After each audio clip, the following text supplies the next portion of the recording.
Hello, Ooh, everyone. I'm I'm very close to the camera. I should back Oh, up. yeah, quite. I'm gonna frighten people. Nah, you'll be okay. I think they've seen worse. So, how are you today, Father Aaron? Are you okay? Doing well? I'm doing well, Carl. Thank you. Thank you for having me on. Oh, it's a pleasure. I've been watching your videos for a while, and I've been really enjoying them. So, let's say hello to everyone in the chat, and then you can start telling us about yourself, okay? Okay. Okay. So, hello, Charlene. Hello, Dungeon Matron. How are you all fine people this lovely Sunday? I am well, thank you very much. I hope you're doing great. And Dirty Basement Rain. Hi, Loris. I see dirty basement out there. Excellent. Yeah. Yeah, I was as I was telling Father Aaron before the stream, there the basement train was the person who suggested the dungeon minister. I was like, maybe okay. Then I had a look at the first video. Oh, this man speaks epic NPC man. I like this person. That show is fabulous. Oh yeah, it's hilarious. Okay, Yarn Sida. Hi, new person. Good to meet you. And Mia Gigd. Hope you're all doing well. So, Say Saint Beck may be praised indeed. Hi, Quest Train. So, Father, how about you start telling us about yourself, about how you got into, how did you get into role playing in the first place? Let's start from there. Okay. Well, that goes way, way back. I'm gonna do this because somehow it's more comfortable. There we go. That goes way, way back when I was like 11 or maybe 12, but I think more like 11. Somebody, and I don't know who, I asked my family who gave me the red boxed set, the basic Menser, the B and BECMI. Hmm? And I'm an only child. So, to be given a game that is intrinsically a group game, although there's a solo potential. And in that book, there was obviously. It's a little funny, like, get your friends together. I don't have any.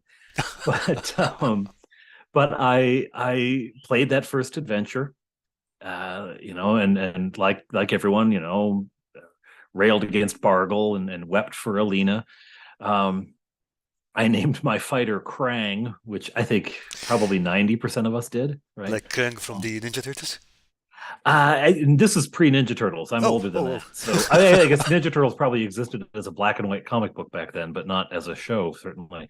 Um, but yeah, so I played that, and then I did end up finding a group of kids in the neighborhood who were playing it.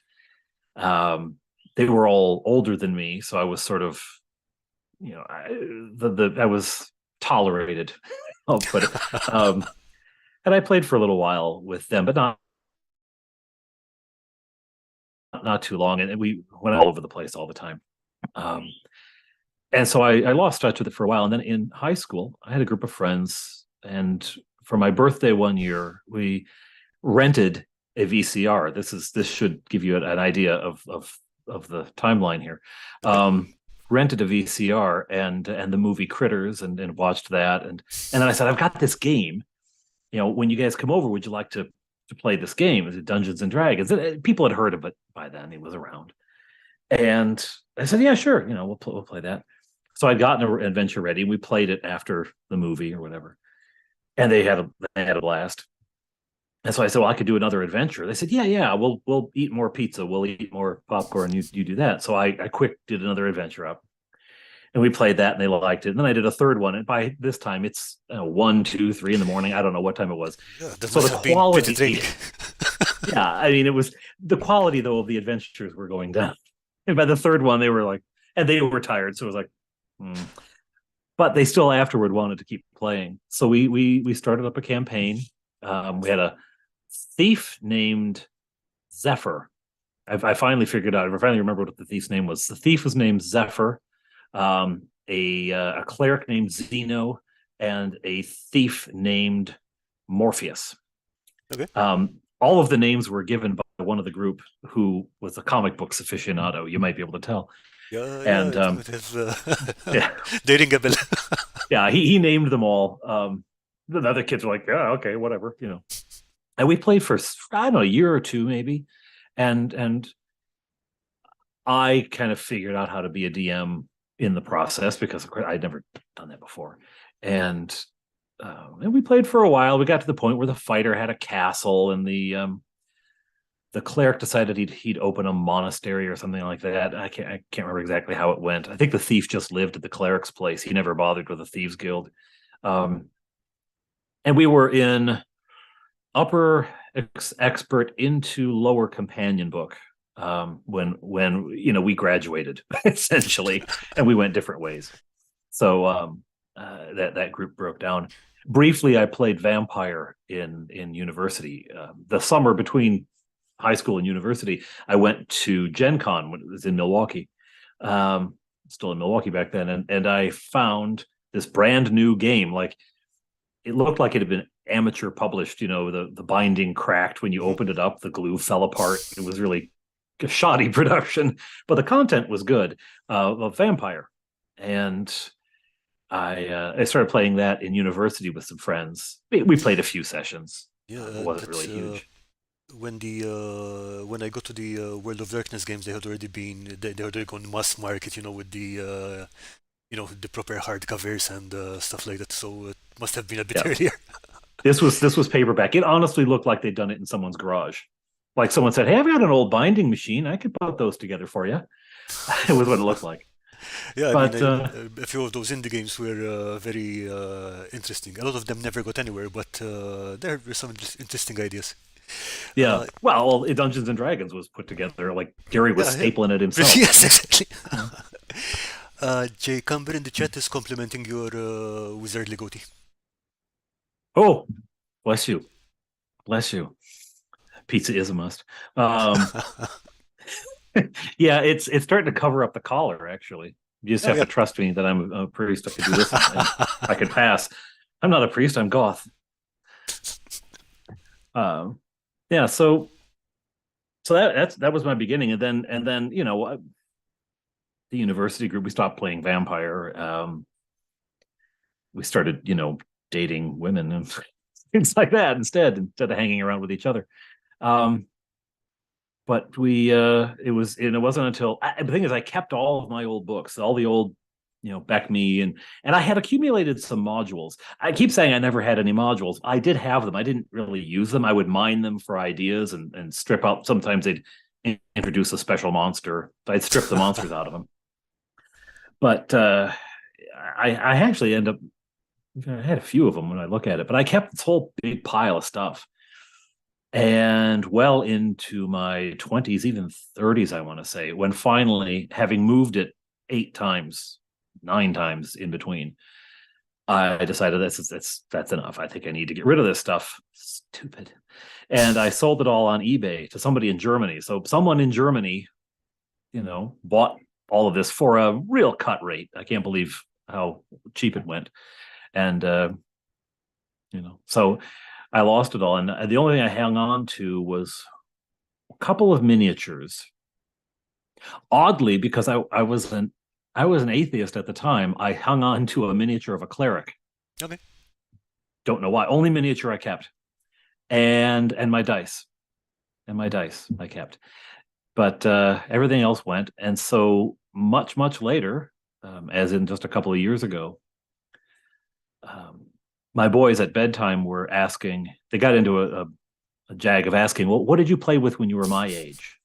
They're just trying to forestall lights out, right? Yeah. And I would say, well, okay, when I was your age, it was Smurfs, and when I was your age, it was Star Wars, and your age, it was GI Joe and Thundercats and whatnot. And then I ran out. Like they so, well, what did you play with when you're a teenager? I didn't play with things as a teenager. I did play a lot of Dungeons and Dragons. What is Dungeons and Dragons? What is that like? Because they'd heard me mention it before, I think. What is it? And so I just did an impromptu. Okay, well, you're a thief, you're a magic user, you're a fighter, you're an adventuring party, and you're exploring the woods near your hometown, and you see ahead of you a cave opening. It's dark inside, and there's a feeling of evil here. You light a torch and enter the darkness of the cave, and your torchlight lands on the face of a goblin. And I just said that's what it's like, and then you tell me what you do, and then we roll dice to see if what you're trying to do works. And Can we play that sometime? Oh, yeah, we could do that. I don't have the books anymore. Then I went out online and found out, oh, it's all there. So off we went. And so we're back into it. And it was interesting. I started looking online, because I had no idea what had happened in D&D in the interim. I didn't know there was a fifth edition. I didn't know there was a second edition, AD&D. I didn't know that basic had kind of gone away or been subsumed back into, to AD&D. So I was looking online and found out there's this thing of old school players who don't play the new stuff. I'm like, oh, well, I guess that's me because I'm not going to learn something new just for this, right? Because I thought they'd play it once or twice. We'd have some fun and that'd be it. Oh boy. Oh yeah, I remember you mentioned that in one of your early videos, like they'll play it for a while and then they'll get bored of it and go away. And I was like, yeah, he did not think that one through. It's like interactive story time with Daddy. Nope, they are not going to let that go. Absolutely. It is nice. It's something that, we do with all of us, right? And so it becomes a sort of well, because they run games for each other as well. All right. But then we have the family game, even though it's all in the family, but we have the family game. That's the Honeywood campaign, stealing from an epic NPC. Well, all the great artists and stuff like that. Yeah, well, I've been happy to discover recently there is a Honeywood here in Ontario. Really, It's right. an absolute dot on the map. It's nothing. It's like a crossroads, but it's not a copyright infringement. There's one in my neighborhood. Yeah, that's a ticket. That works, yeah. So, how did you decide to start a YouTube channel and telling the adventures of, you're taking your kids and eventually Mhm. your wife as well because she also joined your party. Yeah, roped in would be the word for it. Yeah, yeah, Yeah, I mean, you wouldn't describe her as an enthusiastic gamer, um, but you know, for the sort of the sake of the boys, mostly knitting, and roll dice, knit, roll dice. Yeah, but it's fun because there's a sort of the impetuous, not always entirely thought through stuff that the boys will come up with. Um, and then she would say, no, let's try this. So, whoa, hang on a minute. yeah, yeah, I get the idea. The kind of, you know, you know that arson is not the first resort, right? Next, maybe try something else first. Yeah, something that's definitely something that Torchberry needs to hear. Although it came in useful recently. So I think is that for the video that's coming out next, whenever? later today, actually, yes. Later today, right? Yeah, Yeah. it's up for patrons now, but it'll be up for everyone in just like shortly after this goes out, Okay. after the stream. So, was asking, how did you decide to jump into, uh, doing this series of videos about the campaign? So that is interesting. That we had played quite a few, not quite a few, but we played a few sessions and few adventures before I ever made any videos. And Mm, part of it was going on YouTube and looking for things about BECMI and finding there wasn't any, or there was very little. Mostly what I found was someone who reviews game systems would do, two or three mm, videos about BECMI, but it was they weren't all about BECMI. They were just reviewing all sorts of games, which I is get you. Yeah. fabulous, right? It's great, but there was very little content that was focused on that game. Now, recently, a channel has started up the not the BECMI Bandit, the BECMI Berserker, the The BECMI big Berserker. Yeah, yeah, Berserker. That's what. yeah. So now, if he'd started his before mine, I probably wouldn't have started mine because I Oh, would have thought, oh, all someone's right. got it covered. But they didn't, and I started it. Um, but I say there's a couple of things there. One, I really just wanted to sort of chronicle the fun that that we were having playing this game, and record it partly for them, right? But also for myself, and because there wasn't a lot of BECMI content out there. And then I said, you know what? There's an opportunity here as well, because one of the things I found out going to the old OSR groups and and seeing the old gamers, the grognards, that there was still some lingering anger about the Satanic Panic. I mean, it's 30 years later or something, but that was a really, really, really big thing in people's lives, because it was their passion, their hobby, the thing they love to do. Yeah, I can imagine if someone just says, "No, you cannot do this anymore," and book burnings and stuff like that is like. Yeah, well, it's not only is it you can't do it, but it's evil. You're in league with Satan, and people trying to say, but we fight the bad guys, like we're not the so having that sort of sense that there was still this real tension over it, and like, you know what, I'm in a particular place, right, as a priest who plays this game, and so I thought, you know what, I'm gonna make the videos for my kids, for them, for myself, because I enjoy the game a lot, but also as a means of sort of holding the flag up and saying, yeah, that's not all of us, right? And I have to say, it's vanishingly few church people today would do anything like the Satanic Panic. No, I should hope so. Yeah, I mean, it's sort of like the whole Harry Potter thing, all this, yes. it's witchcraft and everything, and then the last one comes out, and you're like, oh, it's a metaphor for Christ. I got news for you. The lion, he's also a metaphor for Christ, and Gandalf. Just to tell you, it's the return of the king. Come on, people. All the best fantasy. But anyway, it was a way of claiming some space out, that it's not outside of the Christian ethos, or and interestingly, that aspect of it has proven to be one of the more rewarding, as it's opened paths for me to talk to people who need someone to talk to, who need some pastoral care, right? But who don't belong to something, they're not part of something. And even though my channel, I don't talk religion on the channel, other than Christmas and Easter. I put out, for 2 years now, I put out a Christmas and an Easter video, because I'm not going to miss those.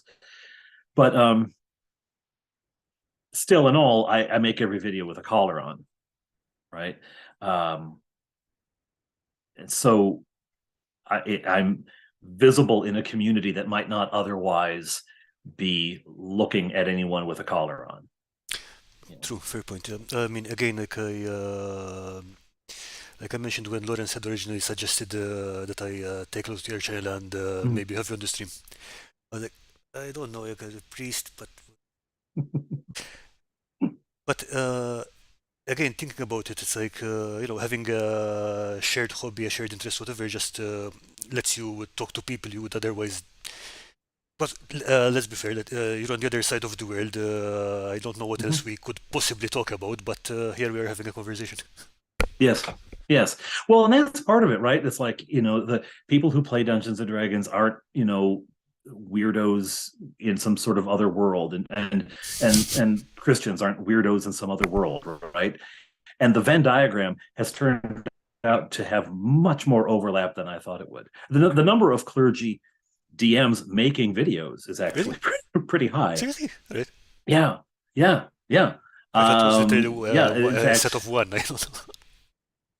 No, now I'm one of the only ones who, in fact, I'm the only one I can think of who wears the collar. Some of them are in denominations that don't wear collars. Oh, okay. So that's part of it. And some of them just don't wear the collar for the video. Um, but yeah, I mean, just without even bending my brain hard, I can think of three off the top of my head. Would you call them So undercover brothers? no, no, they're not. They don't make any secret of it. They don't make any secret of it. It's just not as like I mean, I named my channel the Dungeon Minister, Yeah, okay. right? So Yes, I'm it's pretty much yeah, holding on the up nose, there, yeah. right? Yeah, and that was actually voted on by my boys. I thought it could be the Dungeon Pastor, Hmm? the Dungeon Minister. You know, we played around with various puns and landed on Dungeon Minister. Okay. So Okay, so 1 second here. So Earthman Brick is saying it's weird with Harry Potter. The far right were scaremongering over it and trying to get it cancelled when it first came out. Today the far left are trying to get it cancelled. I everyone's after Harry Potter. Yeah, I think these days they're trying to cancel Rowling rather than Harry Potter, but yeah, pretty much. I mean, everything is going to make someone angry at some point in time. Yeah, I mean it anything that becomes culturally strong, has a strong cultural resonance, is going to be a lightning rod, right? At some point, and someone's going to try to score points off it and make Oh their yeah, name for sure, off it. for sure. You know, I saw Okay. Mazes and Monsters mentioned in the comments. I remember that movie from when I was in university, and I don't know if it was new then. I'm not tracking when it came out, but it was on TV at any rate. It was on some movie channel, and I saw it. And you know, we had stopped playing by then, but I thought it's not anything with Dungeons and Dragons. Are you kidding me? We never did. It was LARPing, you know. Although I did work at a Renaissance festival, and I did, you know, wear the costume and the Okay. sword and everything else. But that was for work. Okay.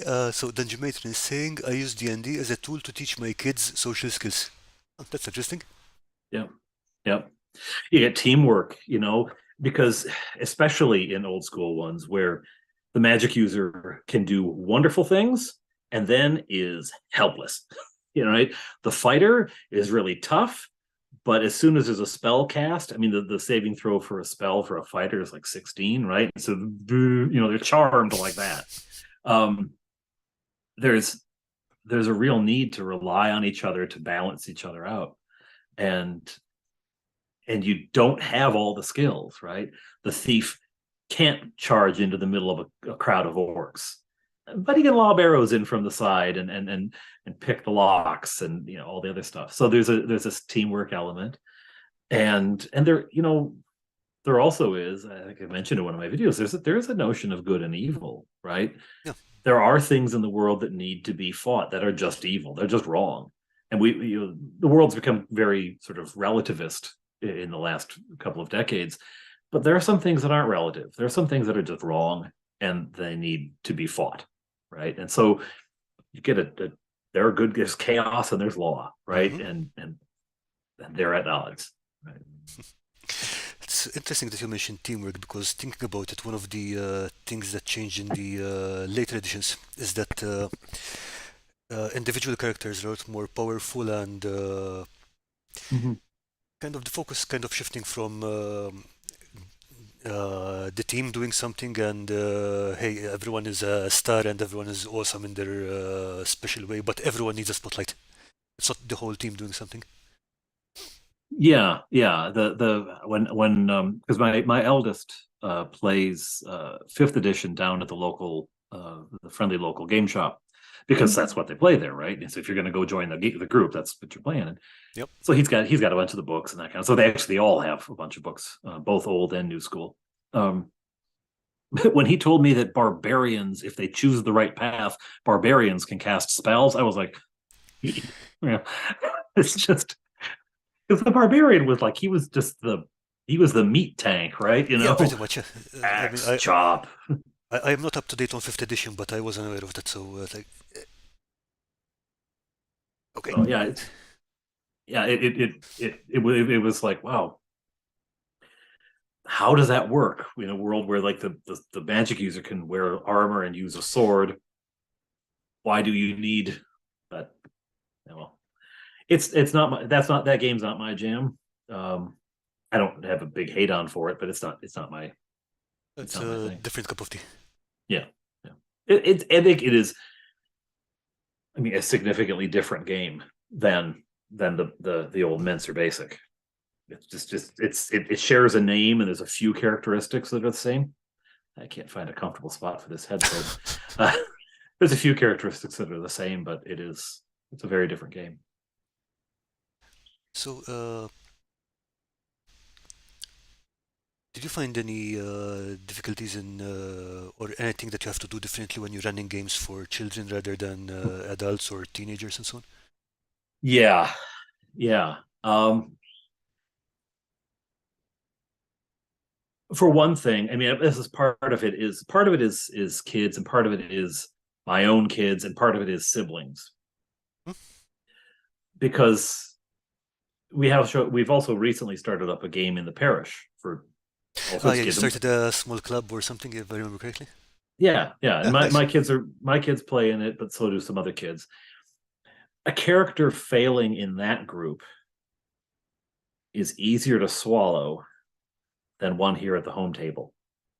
Okay. Because at the home table it's your brothers, and you know, I'm an only child, so I'm watching this like I'm like, David Attenborough hiding under a blind watching, uh, but they they very much measure themselves against each other and by Okay. each other, and sometimes in healthy ways, sometimes in not so healthy ways. And so if a character dies at the parish, none have at the moment, but if a character dies there, I get the feeling it won't be as big an impact, right? So I was very careful early on with the characters. Now I could be rougher with them. They're more durable, and there's more room just in terms of hit points, let alone anything else. There's Mhm. more room in terms of hit points. I can chop them way, way, way, way down, and they're still alive. When you've only got 9 hit points, there's not a lot of Yeah, room. there's only so much attention you can put in you. Yeah, yeah. Um, so I mean, we did actually in the first adventure with those kobolds, Fleetwood. Fleetwood's always. It's because my eldest is the one to go charging into things usually. Um, Fleetwood nearly died in that first adventure, but no, it. So that's one thing is being more careful with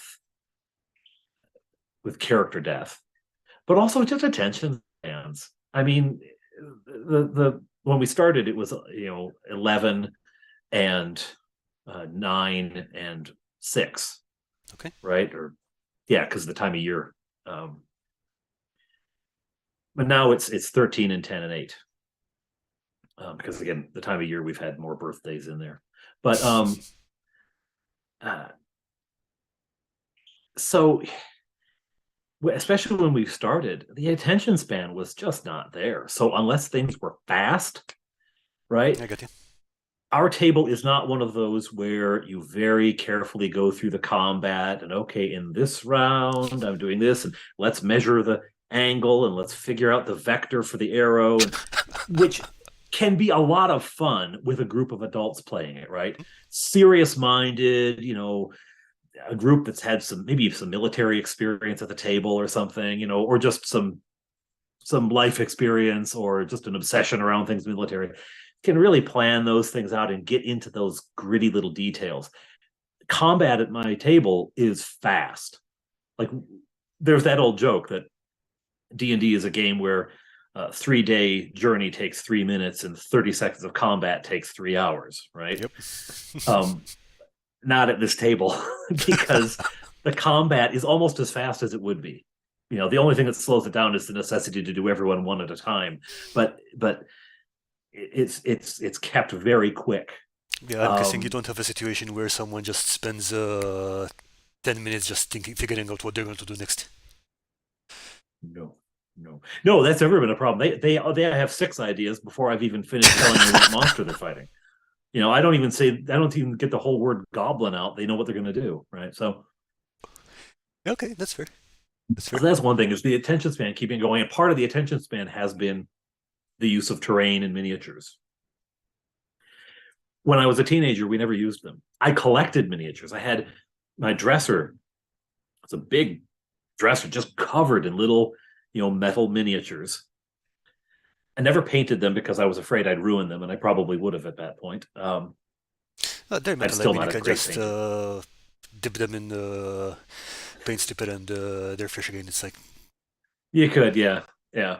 Um, but for me, they were little statues, right? So yeah, fair enough. like Yeah. a stone statue. Yeah, it's fine.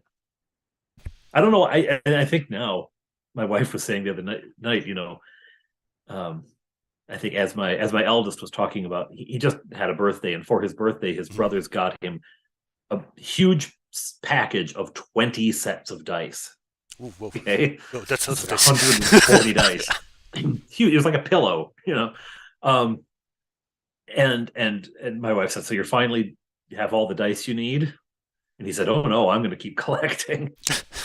And she says, do you think of the things you bought when you were a kid and imagine what would have happened if you'd put that into an investment fund? And oh yeah, and I'm thinking of all those miniatures. I just collected dust, right? But now, I kind of know the feeling, yes. yeah, I eh? am not unfamiliar with it. Well, that's it. Well, the difference being, as an adult, now I want to dust them, Mhm. so I Yeah, I keep get you. them in containers. But but no, I think having the minis on the table helps the focus because it's something cool to look at. And then it becomes a source of amusement as well because they all have their own minis they've Mhm. gotten for Christmas and birthdays. And so, the youngest will bring in a this huge air elemental and plop it in the middle of the table and said, "Okay, my friend is here to help." And we laugh and then we go on with the game.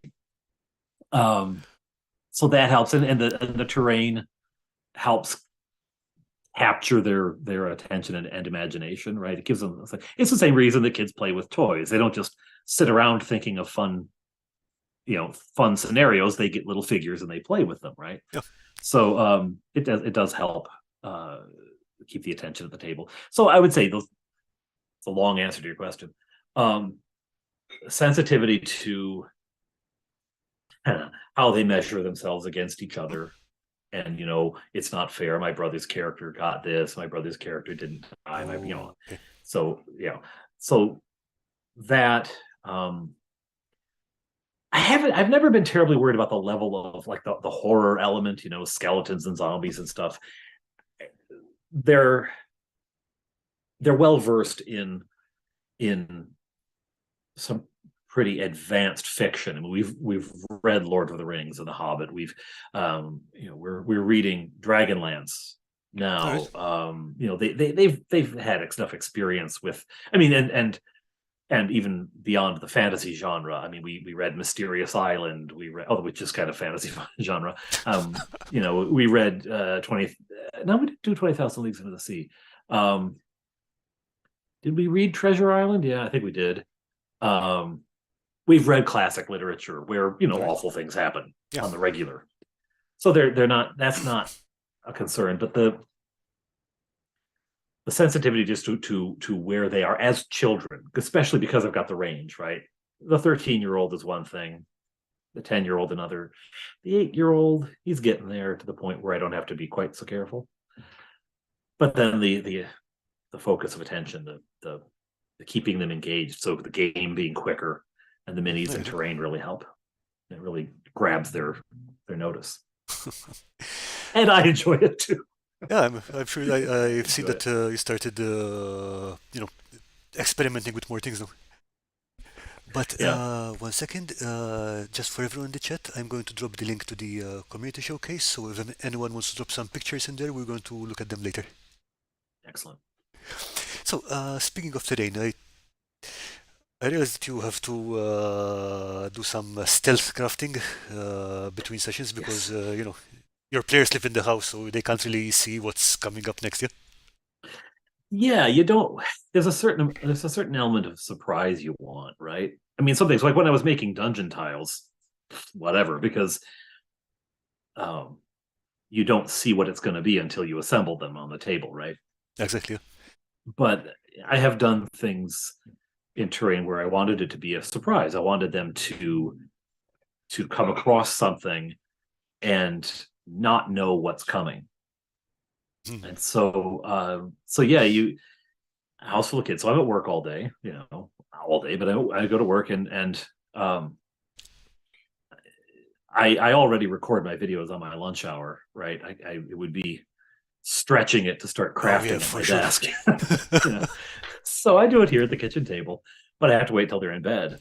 Um, and the number of times I've been sitting here in the middle of something, some elaborate thing laid out on the table, and I see one of them, I can see down the length of Oh the no! house, and one of them comes downstairs. And I rush to meet them, I run to, it's not concern. I just don't want you going in the kitchen. Um, yeah, so you had to do it at night and then hiding it. Some of the stuff Of has course, been because you have to enormous. store it somewhere. Yeah. Yeah, I mean, I think I sent you I hope you got the link to the folder and it all worked Oh because yeah. the I mean, internet we was we can bring it up now funny. if you like. Some of those things are huge. Some of those things are enormous. Yeah, I think the tower especially was pretty big. I think, yeah, if I remember correctly. Tower was big, yeah, and that was a Black Magic Craft Mhm. design. I just did a few adjustments on it, a few changes. Yeah, so that door down there fits a mini, right? Okay, all So right. storing this was a bit of it. This one I actually kept at home. I just had a big box that I put it in. But there was this big box on the top of the refrigerator for weeks and weeks because that took me forever. That took me forever. And it just sat there. And fortunately, I mean, with 3 kids in the house, the place is enough of a mess that no one says, like, what is that box doing up there? So no one seemed to notice it. Uh-huh, And okay. I brought it out, in time for everyone to and that one, it was so much fun to reveal though, because what I ended up doing for the game day, I put it on a piece of cardboard and then I put the box down over top of it. Ah, okay. So I say you see a tower through the woods. Oh, here, I'll get something. And I pull this Whoosh. thing out and they think, oh, it's the box. That's the tower. He's just using a box to stand in for the tower. And then I lifted the box up and slid that thing off onto the table. Like, oh, that was a cool moment. That was a cool moment. Okay, I see Dungeon Delver in the chat. Hello, sir. Hey, Dungeon Delver. Oh my lord, are you still going on about this? Just buy a bunch of Dwarven Forge already. Oh, dwarven forge. I don't know. I don't have enough arms or legs. Yeah, That's a it, great thing. I mean, honestly, that right there, each layer of that tower hmm? is one sheet of foam core. And there's 4 layers, and so Correct. you go to a dollar store, $1.50 for the foam core. Um, you know, I got you. so that's under $10, including the paint. Nice. Um, it's always kind of cool. That's what I love about it. It's like, dirt cheap, and I've got all this terrain. Is this also part of the tower? Which one? The first one, Yeah. So alright. that one there is on one floor of the tower. There was a maze, but it was a phantasm, but felt real to the characters who were in it. And as they walked in the room, they would essentially get to the center of the room, and then they would stay there, and the walls would move around them as they walked. Oh, alright. And so to indicate the beginning of the maze, I just laid those few walls on that level. And then when they shifted into going into the rest of the maze, um, I've got a mat, one of those Alright, yeah. dry erase things, or wet erase, I guess. And they went to the and just started to draw the maze out as they went through it. And they realized at that point, okay, we're either in some sort of extra planar space, or this is they knew that something weird was going on, but they didn't quite know what. Alright. And the next one, I don't know which one. Yeah, that is also in the tower. That's the wizard's library with the mimic. You see Yeah, his teeth. we like mimics here. We definitely like mimics here. And I gotta say this quietly because my kids are in another room, but I'm thinking that the next mimic they come across isn't going to be a treasure chest. It's going to be something else. Because every time they see a treasure chest now, they hit it with something to see if it'll stick. And if it sticks to it, then then they know to blast it with lightning bolt or something. Yeah, it's a perfect case of, it's literally a case of once bitten, twice shy, yeah? Yeah. Maybe next time I'll make the stick the mimic, and so then they go to pick that up. Ooh. Okay, I like that you've done the furniture and stuff as well, though. There's some nice detail on those papers. Thanks. Yeah, this is who did I watch that was making stuff? Wylock I Simon, didn't. possibly. I know he likes to do stuff like this. I think it was Wylock, and I didn't by any stretch of the imagination copy his stuff because his stuff is frankly better um and finer grained detail. But I just got the idea of using the beads as the potion bottles and pots and things like that, and candle holder and whatnot. Uh, from I'm pretty sure it was Wylock. Now Black Magic Craft also does furniture in a similar style Yes, I think so. to this. Yeah. So yeah, this was the Wizard's Library, and there were some magical scrolls on the shelf. Okay, I And see them. on the table there was some notes that gave the characters an idea of what had been going on, because it was part of whose tower is this? What are we doing? And there was a note signed Bargle, Ooh. which was a funny moment because of course the boys all knew exactly why they should hate him, but uh, my wife is like, "Why is everyone angry at Bargle?" So is this something you do, like represent everything in a miniature or in a piece of terrain? Is it something that helps the boys interact with the scene, or is it something is it for this particular piece? I don't do it for everything. So in this piece, because I had the tower, because I was going to realize the tower in foam, and I really did the tower because Black Magic Craft, I saw that video and it looked easy enough that a beginner could do. Hmm? It was actually the first thing I did. It's not the first terrain I introduced, because while I was working on this, I quickly knocked together a couple of really simple dungeon tiles just for a real simple encounter. But it was the first thing I worked on, and because I was going to bring this thing out, I wanted each floor to be complete, to have its furniture and whatnot. I get you. All right. But I don't. We don't do that for everything. Like I don't do unless there's going to be combat. I typically don't do anything. I don't have a pub. I don't have an inn. I don't have the mayor's home.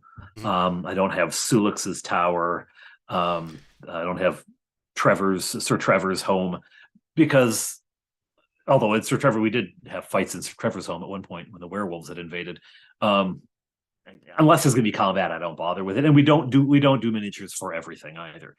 With dungeon tiles, it has expanded it because obviously it's easier to just throw the tiles down. You don't have to create the whole thing. But I don't do it for everything. I did it for this partly because for atmosphere, partly Oh because yeah, right. if I'm building the tower, I want to fill it as well. Yeah, fair. So, Dungeon Delver, all kidding aside, have you considered 3D printing? FDM printers are cheap nowadays. The limitations on that, first of all, I mean, I've thought about it. I'll say that, yes, but partly our house has almost no interior divisions, and the garage is separate and doesn't have electricity. And a Canadian winter with a separate garage and no electricity is not a place to sit around printing Nope, miniatures. nope. I don't know what the cold weather would do to the filament anyway. So it would stinkify our house so fast. There's no sort of separate place to do it. And Filament doesn't really. I think you're thinking of the resin because filament doesn't really smell particularly bad. no, That's true. but Yeah, I can see the problem with it's a big chunky piece of equipment. You're not going to leave it big, lying yeah, around here. it's not a terribly big house. It looks you think it would be big, but I mean, with 5 people in it, it's not terribly big. So it's not a lot of room to put her to do it. So, and you know what, I like the process of working with the foam and doing these little things. I like the challenge of trying to come up with something finely detailed when you're using. I mean, you look at that shelf. I mean, if you were a real person standing next to that shelf, the shelves would be about that thick, But I kind of like the challenge of working with that material and trying to make it look at least representative, if not presentative, at that scale. That's kind of fun. And I mean, I'm analog, baby. 3D printing is fantastic, especially for small parts. But let's put this way: I work in Yeah. software. The opportunity to work on something with my hands is something like it. Oh yes, yes, I can actually glue things together and get my fingers dirty and stuff. It's like it's wonderful. Yeah, I do like I like the hands-on stuff. Um, yeah. Okay, let's see. I'm going to skip ahead a few, and Yeah, I yeah. think this is the Ah, yes. yeah. This is one of the things I like about this piece of terrain. Every piece of terrain has a story behind it. Well, this one was the one that was so hard to hide. I mean, it comes apart. The bridge is one piece, and then each mountainside, each abutment is a separate piece. So the abutments would go together in a box. The bridge, I actually just laid. We have in the laundry room, which is just beside the kitchen here. There's a closet which we built a few years ago because there were. This is an old house, so there's no Mhm. closets. There were no All right. closets in it, so we had everything I had to build. But we put it in at above the closet door because the ceilings are high. We put a shelf up there that were like for bins of winter boots and winter hats and stuff. And then during the winter, it's where we keep our swimming stuff. And but there's enough room between where the bins shove in and the edge of the shelf. There's about this much space, and so that just sat up there on top of that. Any one of the boys who had stopped and looked, they could have seen it up there. But again, it's whether like you hide it in plain sight and no one sees it. Okay. Um, but that one actually came from on Facebook. I had posted a picture of the skeleton knight, the skeleton in armor I think that ended up was being part of this. See, you could vaguely see him on the bridge there. yeah, I think Um, he's in a previous picture as well. yeah, he's Ah, there he is. All probably right. there. He is. Yes. So this was this was a Father's Day gift. I don't Okay. know what they're saying, what they're trying to tell me, but uh, and I painted him up and I put him on Facebook because I knew I wasn't going to use him anytime soon. So spoiling the story, no big deal. And someone suggested, I think it was Ian suggested that he'd be guarding a bridge, and you have to defeat him to get across the bridge. But if you defeat him, the bridge collapses, kind of thing, something along those lines. I can't remember exactly what his suggestion was, but I said, okay, a bridge, and then I found this poem by Longfellow, and by Longfellow, I'm pretty sure, and I adapted the poem to work as a D&D story hook, and yeah, so I started making the bridge, and it just made it this ridiculously long thing to be up in the mountains. Okay, I see. Questboard Train is asking, are the bridge and the rocks modular? We know what you could do, and I've thought about this. You could build a different bridge.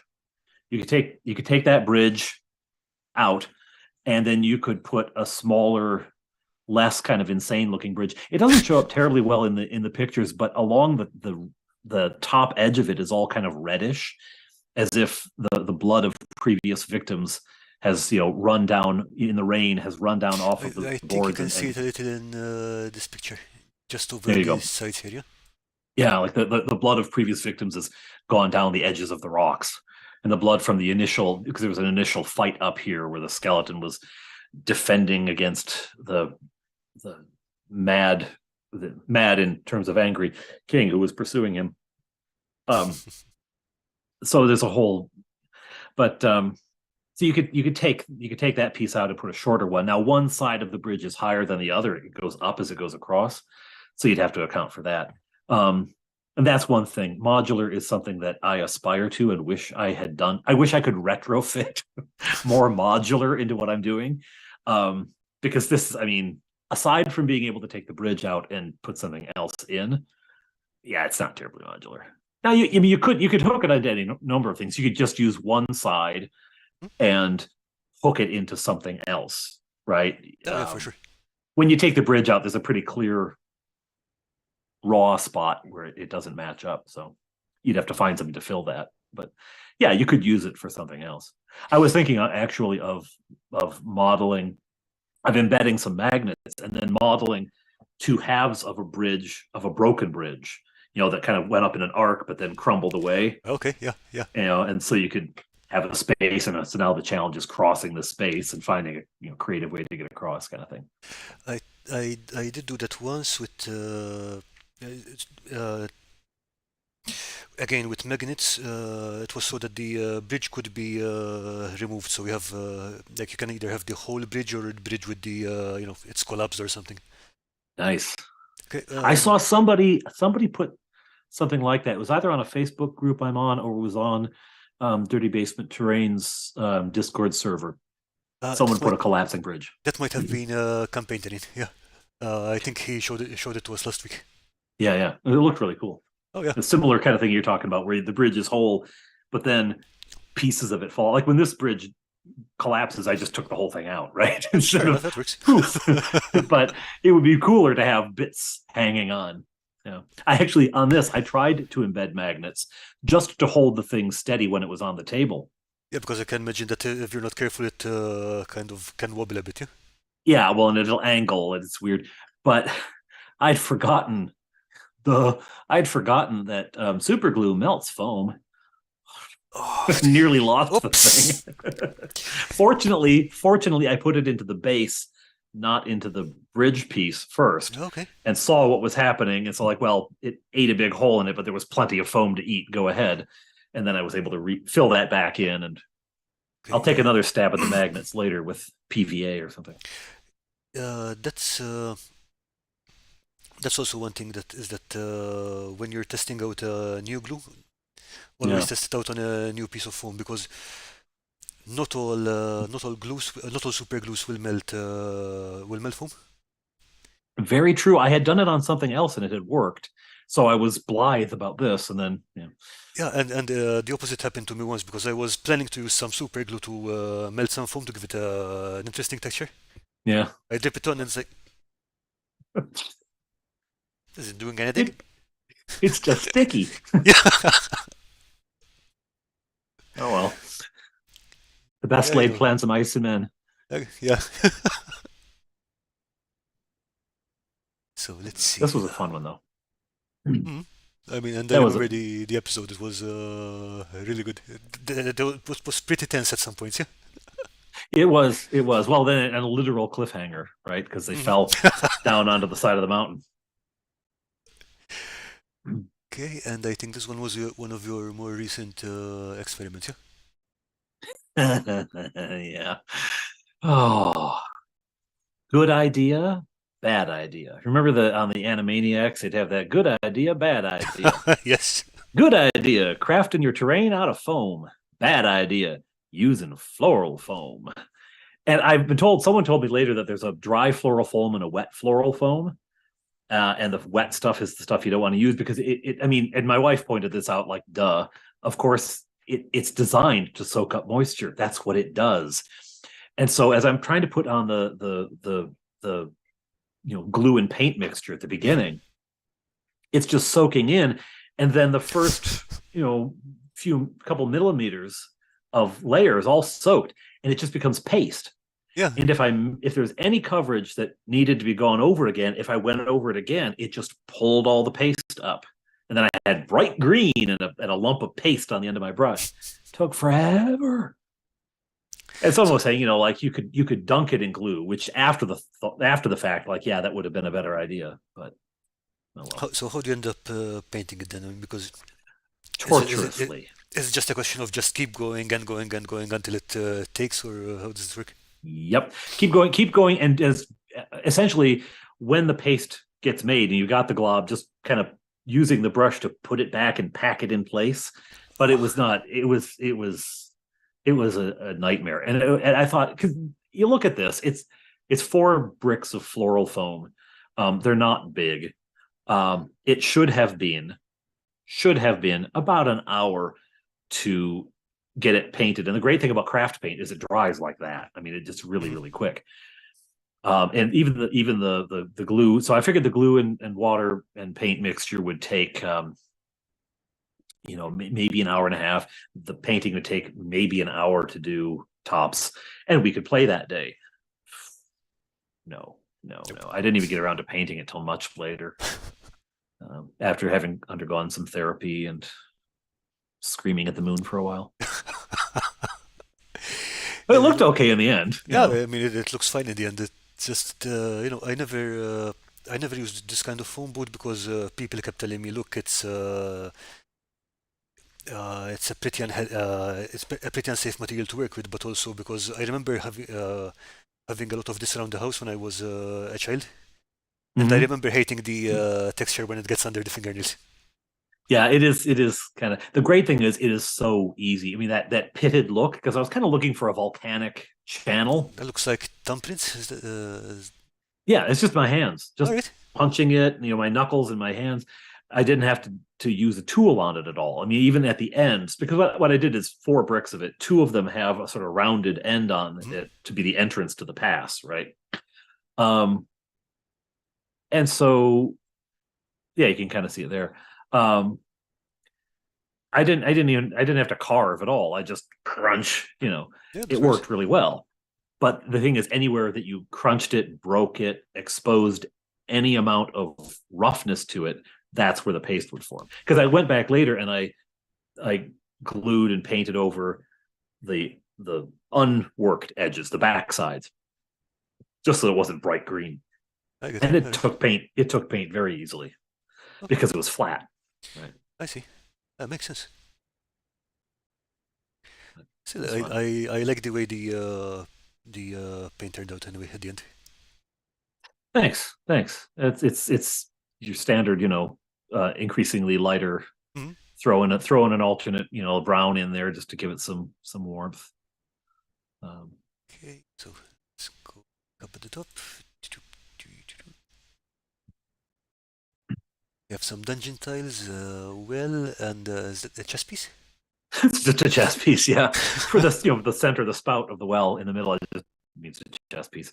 Um, but yeah, that's the well that is it's a well of healing. It's the equivalent essentially of like it can do 15 hit points of damage per day, restore 15 hit points of damage per person per day.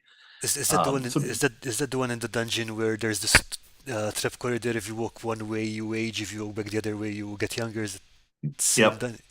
that's the one. And that well, if someone has gone in the other way, they've aged and they've put on like 20 years before they realize it, which I feel like most days.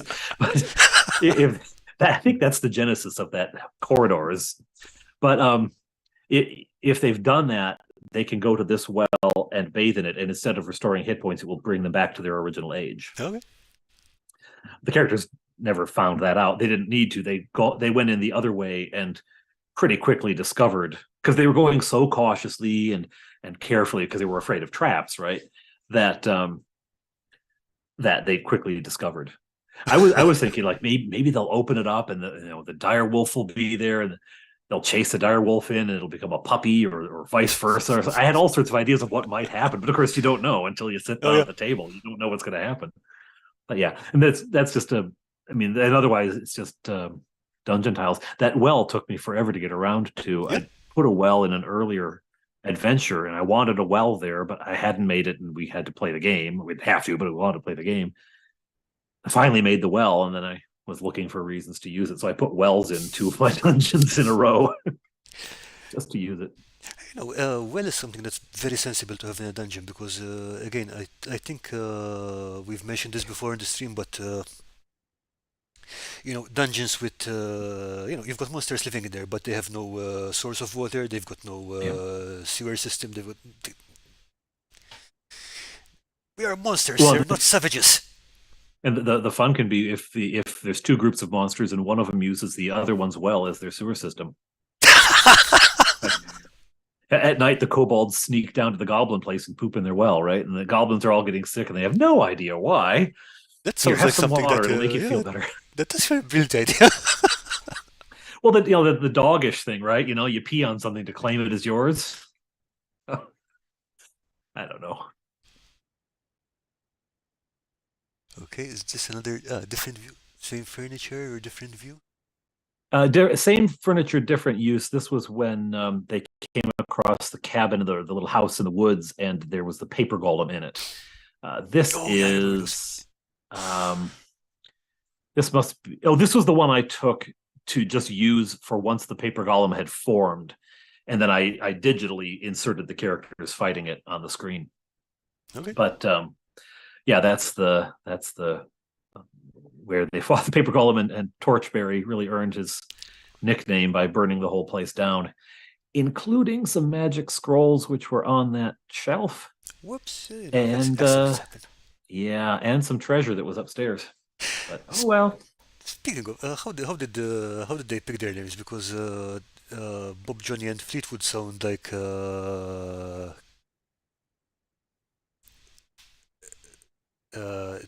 Touchberry sounds okay. It sounds like halfling. Fleetwood sounds like someone that from a band or something. Yeah. I think Fleetwood, actually, my oldest is right here. Fleetwood is one of the suggested names in the, is it the fighters suggested name? So All right. in the basic player's manual, they, when they talk about levels, they say you shouldn't say I'm a second level fighter. You should say, hi, I'm Fleetwood, the warrior. Is it? Yeah. Oh, I'm Fleetwood the warrior. Use the level title rather than the number. And so that's where he saw Fleetwood. Touchberry, I think, is another thing from that same book. Bob Johnny, I got no idea where that came from. All right. I have no idea where it was. My youngest, and again, he was 6 at the time, so I've got no idea where he pulled Bob Johnny from. But that's just the name he came up with. So Okay, that's good. All right. yeah, and Faux Fire just Mhm. sounded cool. It was my eldest who named her. Okay. Um, Hey, good call. but then I spelled it. I spelled it to be French, Frenchish, false fire, which is good for a thief, I think. Oh yeah. Yeah. So this is, I like this shot though because you can see that. Oh, there it goes. That's right. Sorry. It doesn't Yep, matter. we're back there. Yeah, I like that you can see the stuff on the table better. Little, and it's just beads, but it Yeah, looks cool in context. exactly. Again, Yeah, in that's context, it looks good. yeah. Okay. Are these from That's the bridge? Oh yeah, they're from yeah, the bridge. Yeah. yeah. That's the mountainside on the bridge. My skeletons never look. My minis don't. Because I use craft paint, but you know what? They're good for the table. They're nothing you'd ever enter in any kind of competition, but they're good for the table. I mean that's the job they're meant to do. It's like just go on the table, show you where things are, have Yeah. fun.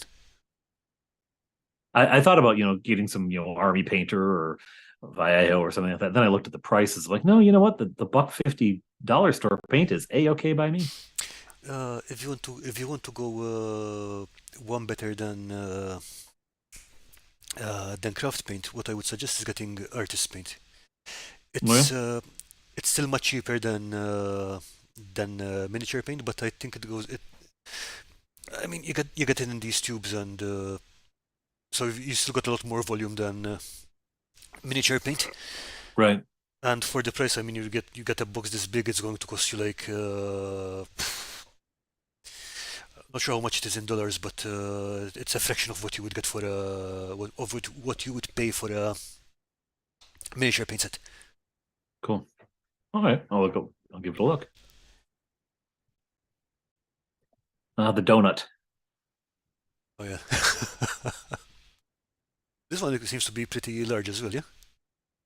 It's a fair size, yeah. And this was leftovers from our vacation Bible school was about making music, and so we had these foam notes. And of course, the bottom of the note was a big kind of oval. Okay. And after we were done, we took it all down, and I thought, foam. And so I just cut off the stems, and those are being used for all sorts of things, walls of houses and Ooh, whatnot. And I just stacked all those up and carved away at it to make that. The lines showed up, the layers showed up more than I wanted them to, but oh well. I mean, that happens. It's just a question of carving more usually. Yeah. But I especially like the way the colors turned out on it. Thanks. I do too. I like that. I thought it'd be fun to add a layer of a different color. Like the Like grass there's or been stuff. stratification, well, like the brown around the top, like Ah, there's been okay, yeah. stratification over the years, different layers of rock. That makes sense. But again, Yeah. In the cave there's some stairs that go down and then obviously stop, but it's the entrance to a cave. And that's the thing I like about this terrain. This is terrain that's seeing use, kind of thing. You know what I mean? Oh yeah. Ah, the Sorcerer's Pool. This one I made. My eldest was. We were doing. He was doing something that day, and I don't remember if it was the secret doors or he makes some stuff as well. Um, but I just started making, just sitting there with a bunch of scraps of foam. So I started making something, and I carved this out, and then found a use for it later. Like I made the terrain first, and found an excuse for the terrain afterward. But it's just layers of foam core, and then Mod Podge, layers and layers and layers of glossy Mod Podge for the water.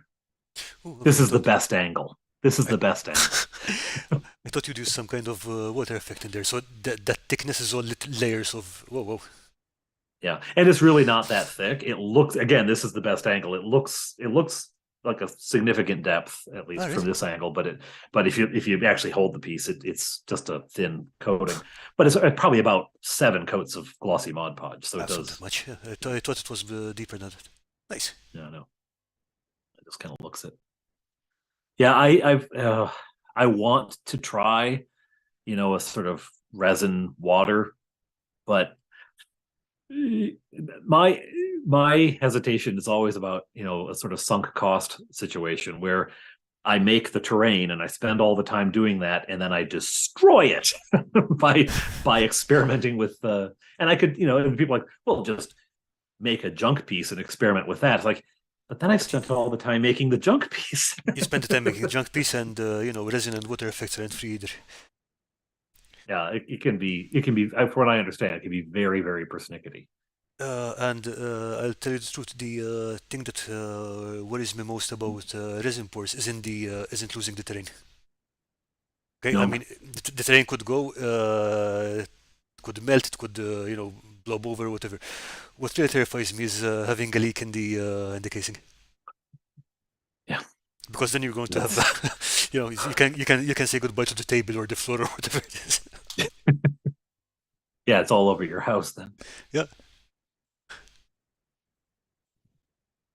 I also like the sticks. They're just Oh, sticks. the trees in the background. Just went out to the yard and got sticks and That's air all right. drying clay. Yeah. So it's just a stick and then the clay for a base. That's really efficient. Yep. Yeah. I figured, it's snowing. The tiles that they're on, actually, my eldest made those. They're just cardboard tiles. And The the there's a tile video with the about, grass, you mean? yeah, the grass. Um, and there was it's a video about, how making your own flock in 15 minutes. It took me significantly longer than that, but then this guy knows what he's doing. But I made a bunch of flock, and so my eldest asked if he could use it, and so he made a whole. He's got roads and intersections and all sorts of grass tiles.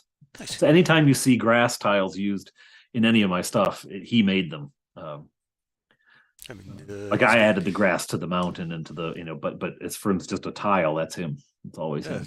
looks like he's been pretty busy over here. He has. Nice. That's actually his ruined column too. On the other side, Oh, all right. the yeah, that's his ruined column. That's good stuff.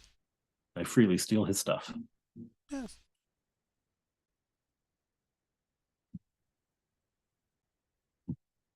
Okay, and these are in the same columns, no?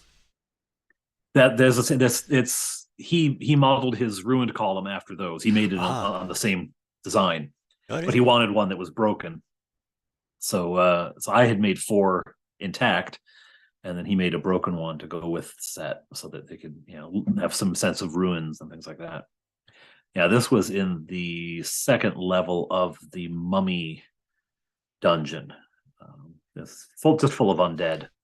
Um, I'd wanted there to be just crowds of skeletons, but the game shop only had 2 packages of 2, so there were everywhere they go now. There's 4 skeletons, so Oh, never more than 4. you got to work with what you've got, no? Yeah, yeah, but that's fun. Okay, flaming skull. Ah, yes, yeah. This Uh, It belongs to a. There's another. I think I sent the picture of the whole thing as well. I don't. I just had it in my head. I wanted to do a Stonehenge kind of thing, a Is it small sort of stone circle. There you go. Yeah, the same one?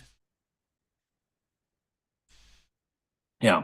I This wanted this to do standing stones. this one looks kind of creepy because it looks like a hand sticking out of the ground. Oh, this sort of yeah. Yeah. I'd made the thing. I wanted to do standing stones. Like, well, what are they standing around? What's at the center of it? How can I communicate? There's something there. And around the same time at a dollar store, I'd found one of these tea lights that it changes color. It sort of fades through the colors. Yep. And so I cut a hole in the bottom and poked a hole up and put that in there. And I took the flame off, and it's just the LED. And Yeah. and I thought, well, what I'll do is I'll make a slime that's living here in the middle of it. And so I just with hot glue on a piece of wax paper, right, made a blob. I put it over there, and it changes color. But then I thought, well, just a slime sitting out in the middle of the woods seems odd. There's something wrong with odd. But then I came up with the floating skull idea. I thought that was cooler. So is that cotton wool or batting or what have you got there? Yeah, it's just we have a bag of stuffing for like stuffies, for stuffed animals, Hmm? All right. and generally for when surgery is necessary, when one of them has lost something and needs a little bit of bulking up, or it's all been compacted with too much love. And so it's the handful of that with a bit of hot glue at the All right. base to give it weight, and then the skull is just kind of stuck in there. I have to do it every time I set it up. I have to work him in there and Ah, okay, I fold got you. the stuff around to hold him in place. But I mean, the effect. I mean, when we played this, it was dark enough outside, and we closed the blinds. I turned the lights off, and it really looks pretty cool. I mean, Ooh. I think that looks really cool.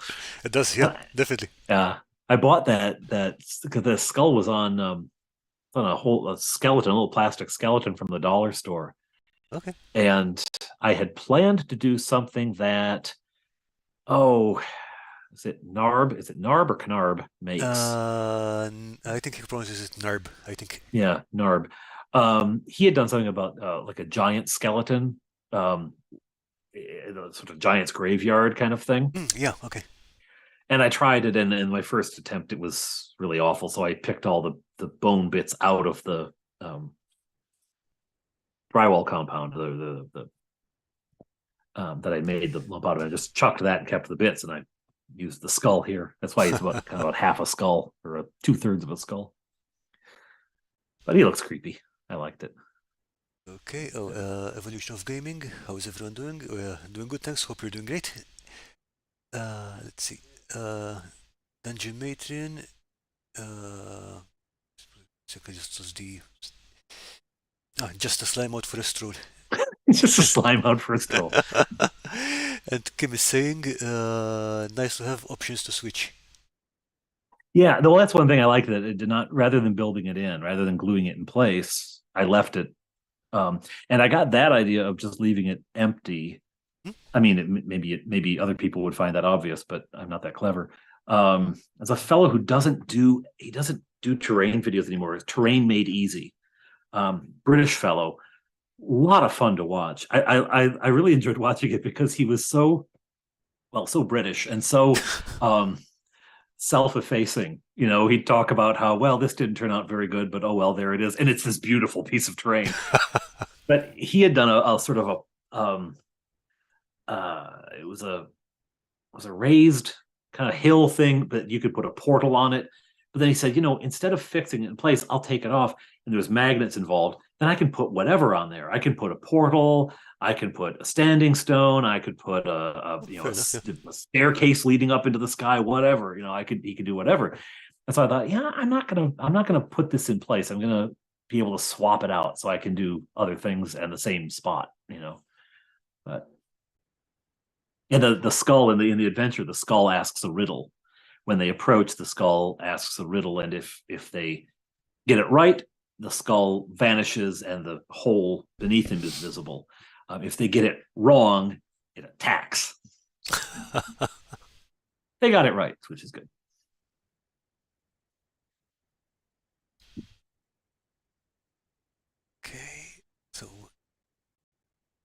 thing is, yeah, when it comes to making modular terrain at that level you're mentioning, it takes a bit of planning, but oh, this is nice. Yeah. Yeah, it's the having an idea what you're doing before you start doing it that trips me up every time. Yeah, but then Because I again, I mean, usually just launch into this stuff. yeah, but then again, you haven't been doing this for very long. Yeah, I mean, like a couple of years is not a very long Yeah, time in terms of crafting. So yeah, at the moment, I think just diving in and getting a feel for what everything does and how different materials work is probably more valuable than making a lot of plans in the long run. yeah, yeah. You'll get to the planning. Carefully planning it out. Is that twine on the thatch? I mean, Yes, the thatch is just twine. I had all sorts of and this one comes from, is it Landvert? I don't know how to say it. Landvettersler. Yeah, Landvert's Okay, Lair. all right. Really, really good stuff. And he does this thing where he takes the twine and winds it around a thing of cardboard, and then you glue one side of the loops, and then you cut the other side, and it fringes out like this. And anyway, I followed his method, and it works pretty well. I mean, I suspect I was using a different kind of twine, because watching his video and looking at my results, there's very little correlation between the two, but it worked anyway. It worked fine. And the hut is a piece of cardboard, corrugated cardboard with the corrugation running up and down, and then you stick toothpicks in every other channel, every other hole, and then wind string through them to make the Okay, waddle. that's what it is then. I didn't Okay, I daub get you. it. I just waddled it. Yeah, it's like a woven. That's the. Oh, they don't know who she is. Are they? There's no one close. That is the druid's place. If you caught that. Oh, okay. They can't hear you. I've got headphones, but All they right. can hear me. So the cardboard only goes up to where the bricks are, and then after that it's just Yes. toothpicks and woven string. Oh, nice. Yeah, toothpicks and string. Yeah, and so yeah, the bricks are they're really just there to cover the cardboard. Hey, they do the job. Yeah, it works. It works. And that's when they were fighting Balamorg. That's the first white dragon they met, if I remember correctly. Yeah, that's their first All right. dragon, and a young one. He's yeah. There's all sorts of trouble coming for them after that. Okay. Are they still collecting monster parts to decorate their armor? Yeah, yeah. Yeah, it's a little grisly at times. Fortunately, I have to say they do not collect monster parts from the humanoid intelligent Yeah, monsters, there's that at least. Yeah. because that's just. I got that idea from Battle and Barrow. I love his stuff, and he was making oozes one day, and so All right. I needed a slime. I needed a green slime, and so there's lentils in that, and Okay. lentils and hot glue. To make the bubbles and stuff. All right. The lumpiness. Yeah, I think in the end, I thought, yeah, I probably didn't even need the lentils. You can just add, once the bottom layer cools, you could just add more, but it kind of helps. All right. It kind of helps. Yeah, it was fun. Okay. It's so easy. Like, it's such a quick thing to do. Oh, And it's very they effective. don't sell oozes. I don't think. You can find it. Maybe you can. I don't know. An ooze mini. I know there are a few available for 3D printers, but I don't No. remember. I know they do the gelatinous cube Yep. miniature, which is probably the most redundant miniature in the universe. It's like it's a cube. It's a cube. You can just, what you could do is just make Jello, you know, and then afterward you can eat it. Yeah, yeah, you could. Oh, good. It's cherry today.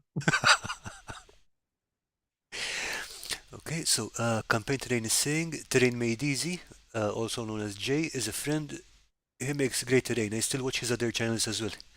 Oh, so Yes, he's still doing other channels? That's nice. he started one after Terrain Made Easy closed down, and the stuff is still up there. You can still find his stuff, and he's got a huge amount up there that you can watch. It's really, really well done.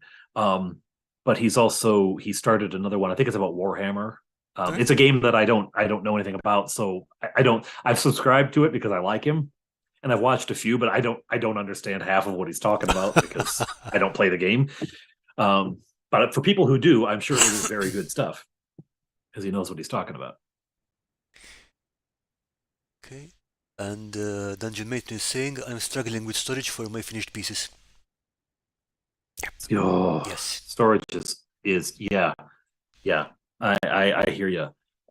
An old china cabinet because no one has china anymore. It's now full of terrain, but it's kind of at its limit, you know. I'm really hoping that this parish Dungeons and Dragons group takes off so I can justify taking over a room in the basement of the offices and filling it with dungeon terrain.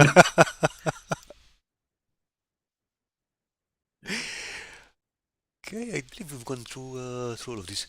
That's probably most of it. Yeah. I do have one new piece here, and I'm hesitating whether to share it or not because it will kind of spoil today's episode.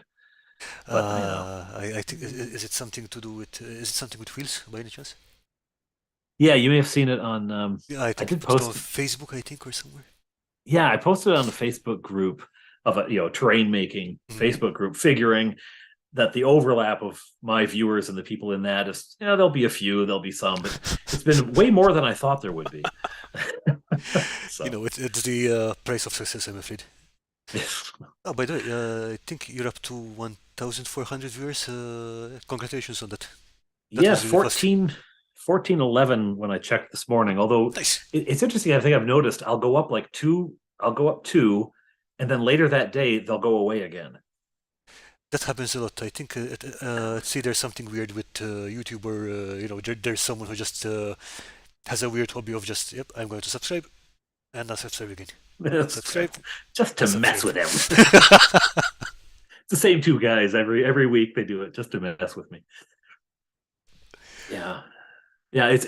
I honestly, when I started the channel, I thought, well, maybe 100 or so people will want to watch this, and maybe my brother-in-law, he used to play Dungeons and Dragons when he was a kid, and when he's a teenager, and maybe he'll want to watch it because he liked the hobby back then, and he knows, and it's his nephews, and his sister. Maybe they'll want to, 1,400 people, and I know that's still tiny in comparison to most.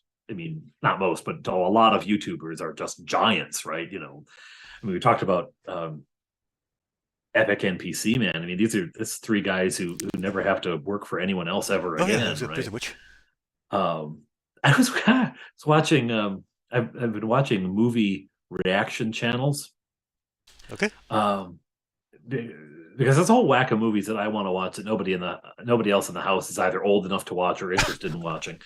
And so I watch these movie reaction ones, and one of them, I mean, she's got like, I don't know, 200,000 or 300,000 subscribers, and yeah, and patron. She's got more patrons than I've got viewers, and I think, how do you even manage that? How do you even adjust to that? The thought that there's and then not all 1,400 watch the videos. There's a lot of people who subscribe and never come back, but still, the idea, like, a few hundred people watch the video after it's out just boggles my mind. I Yeah, yeah. just, you know, and I can't get that on a Sunday in church. So, in terms of reach,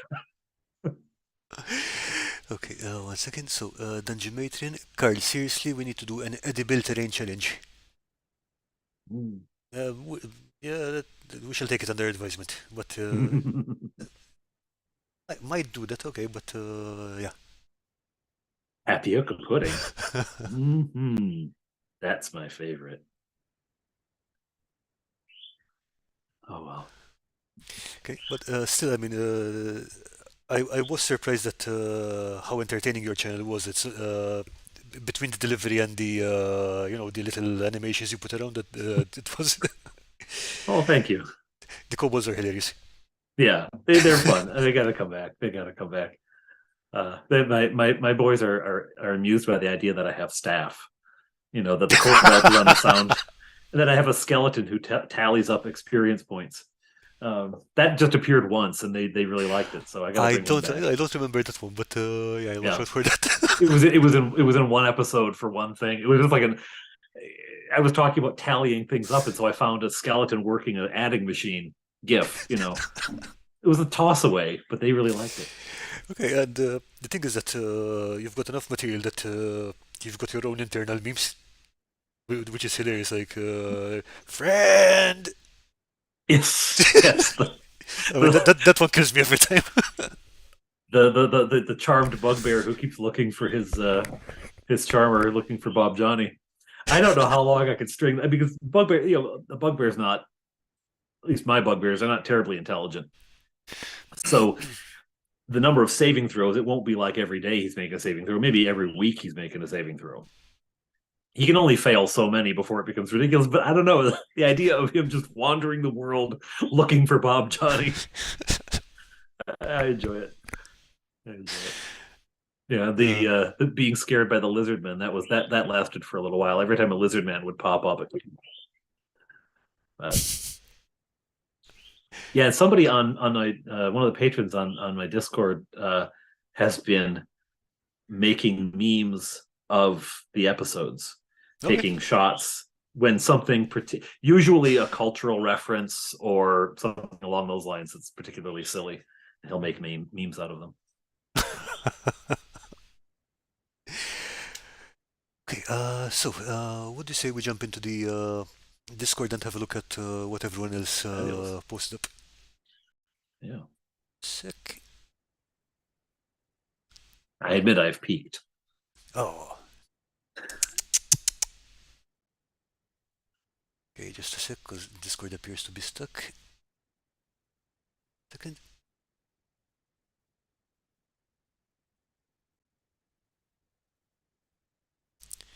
Ding, ding, ding.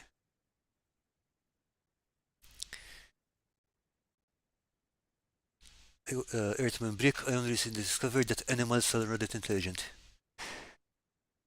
Yeah, but Steve, you can't expect to go and ask questions to bats with 7-syllable words. That's just not done.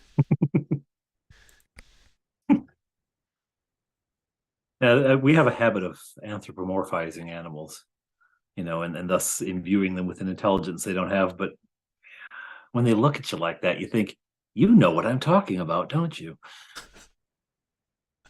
We had a cat named Sybil. It was a male cat, but he'd been named before that became apparent. Oh, And so right. my wife had made him a colonel just to butch him up a little bit. So he was Colonel Sybil McButtons. And you'd swear that cat knew what you were talking about. But he was dumb as a post. All right. Yeah, I do think animals are smarter than some people, but that's a very low bar, unfortunately. It's not that. Yeah, depends on the person, doesn't it? Yeah, yeah, It's a comment on the person, not the animal. pretty much. Okay, here we go. Getting my glasses on, I can see this. Okay, first one up is from Sean at Full Moon Crafting. Sean is hardcore into horror and stuff like this. I believe this is one of his 3D printed minis. That is cool. Or hot. What? Yeah, pretty much. Really hot. Hot work. Oh, that is neat. Terrifying, but cool. Yeah, I like how he started to work some lighting effect onto the body. Yeah, yeah. So the light from the fire and stuff. Yeah. Nice. That stuff just blows my mind when people do the ambient lighting kind of thing, the using paint on the mini. Just man, I'm lucky if I get the skin the right color, like just on the skin and not on everything else. Let it Yeah, burn. takes it. Okay, this is from Stefano, Chimera War Gaming. Okay, 3 of his demons. Okay, Stefano's really heavy into textures and stuff like that. Wow.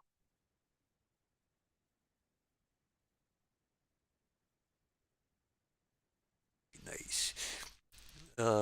This kind of lighting and stuff that he uses to make things even creepier than they are is, kind of mind bending. That is really cool. Yeah. This one, I saw that. That was such a neat idea. Oh yeah. I don't know, Lisa, did you post a completed picture of this? Because I mean, this looks cool as it is now, but the completed thing was even better. That is really cool. Right, and I'm understanding how she blended the eyes into the patch here. That makes a lot of sense. Yeah. Yeah, like they're sort of emerging from inside the stones, Yeah, like from between the stones and pushing the stones out of the way. That's neat. yeah, this was neat. We had this stream last week where we had the danger. I think you were there. I'm not sure. Dangerous scatter terrain. That was one of the entries. If I didn't watch it at the time, I watched it after because I did see some of these things. This is Okay, Dirty this is from Basement. Lawrence. Yeah, Plenty of spiders. lots of spiders. Those are really cool. And you know, I had found we don't usually use dryer sheets, but I'd found one in the dryer. I was emptying the dryer out, and there was a dryer sheet in there, and I kind of pulled it apart. It's like, "Ooh, good! This is one of the ones that works." So I Free stuffed it in my material. pocket. Free material. Yeah, free material. I stuffed it in my pocket to use later, and then I had to blow my nose, and I realized too late I'd Oh. used the dryer sheet. It smelled great, but wasn't really what I wanted to be doing. I don't know. That Maybe is we could so creepy. stick it in the washing machine again or something. Yeah, it might. That is so creepy. The eggs, like it's just sort of the promise of more trouble, Oh yeah. right? I'm guessing that's uh, peace or some kind of thing like that, Lawrence, and some kind of And resin on top. those as I recall, those are like kind of dollar store spiders kind of thing, like The plastic spiders, yeah. yeah, just toy spider. Not. Mhm. I love raiding the toy box, right? Because if we're gonna fight a snake, I can go down to the game shop and buy one for ten Yep. dollars and have to paint it myself, or just go to the toy box and pull out one of about All right. 50 rubber snakes we've got. All right. So okay, those eggs are foam balls, not peas. Nice. Oh, that's a good idea. That's a really good idea. Yeah, those look really cool. Lawrence makes some fantastic terrain. It's very creepy.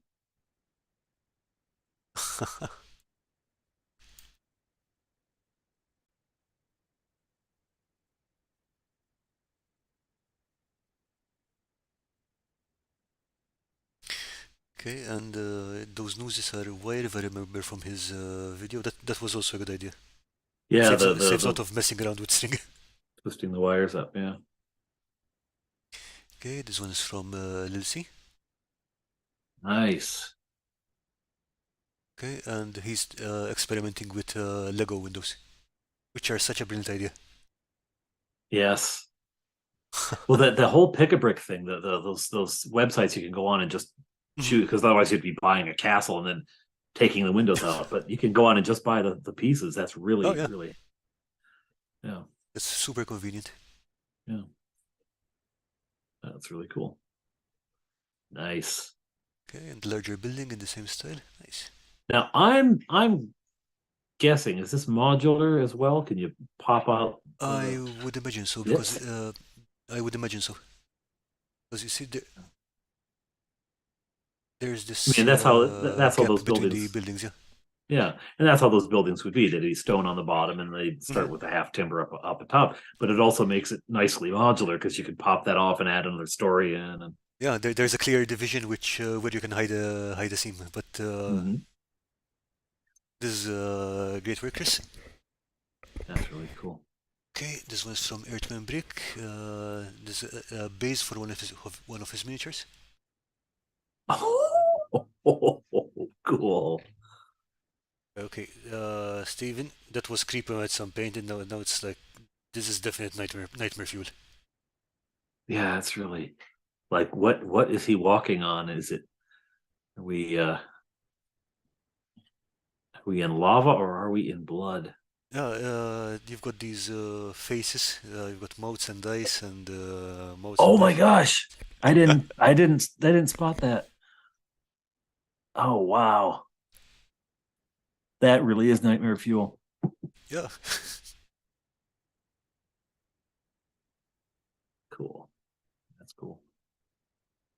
yeah. This is the kind of thing you imagine making a moaning sound as you walk over it. It's like.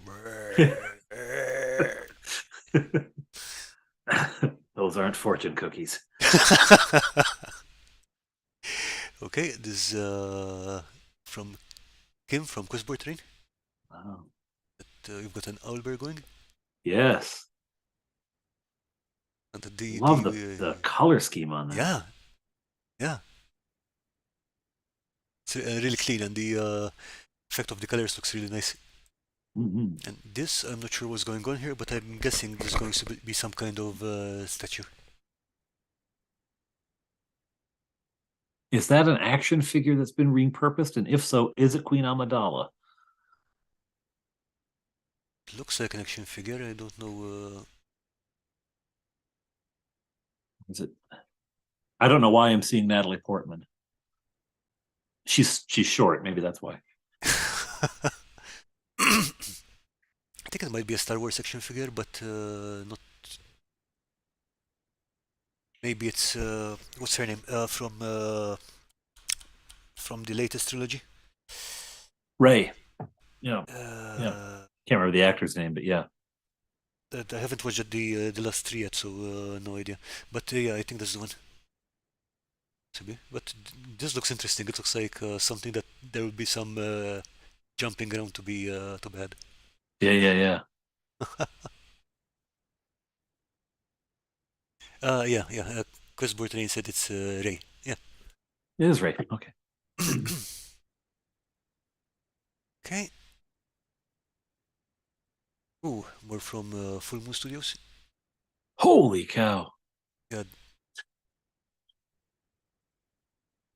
Sean is really good at painting gore and stuff. Yeah. Wow.